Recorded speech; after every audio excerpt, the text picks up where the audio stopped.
এইবাৰ ভাইৰেল হৈ পৰিল অসমৰ জনপ্ৰিয় অভিনেত্ৰী বাবলি বৰাৰ এখন বিশেষ ভিডিঅ'।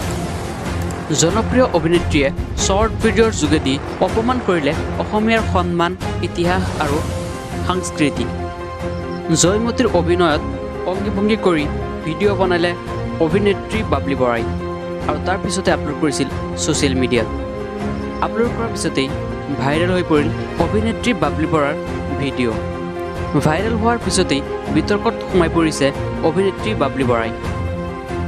শ্বুটিঙৰ সময়ত এজোপা গছৰ তলত নিজকে জয়মতীৰ চৰিত্ৰলৈ ৰূপায়ণ কৰি বিভিন্ন ধৰণৰ অংগীভংগীৰ লগতে বিভিন্ন ধৰণৰ মতামত প্ৰকাশ কৰিলে অভিনেত্ৰী বাবলি বৰাই।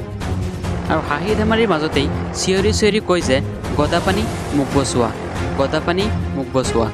এই ভিডিঅ'টো বনাই ছ'চিয়েল মিডিয়াত আপলোড দিছিল অভিনেত্ৰী বাবলি বৰাই আৰু মুহূৰ্ততে ভাইৰেল হৈ পৰিল ভিডিঅ'টো। অসমীয়াৰ সন্মান, ইতিহাস, জয়মতীয়ে কৰা ত্যাগ, আহোম স্বৰ্গদেউ গদাধৰ সিংহক অপমান কৰাৰ পিছতেই সকলোৱে গৰিহণা দিছে অভিনেত্ৰী বাবলি বৰাক।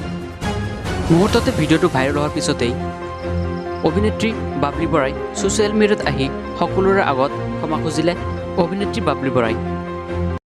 মই দুৰ্ভাগ্যবশতঃ মোৰ মুখেৰে গদাপানী শব্দটো ওলাই গ'ল, কিন্তু যিটো মই নিজেও এতিয়া ফিল কৰিছোঁ যে এইটো ভুল হৈছে আৰু যাৰ কাৰণে মই তেওঁলোকৰ আগত যিসকলে এই ভিডিঅ'টো চাইছে বা যিসকলৰ মনত মই দুখ দিছোঁ তেওঁলোকৰ আগত মই ক্ষমা বিচাৰিছোঁ।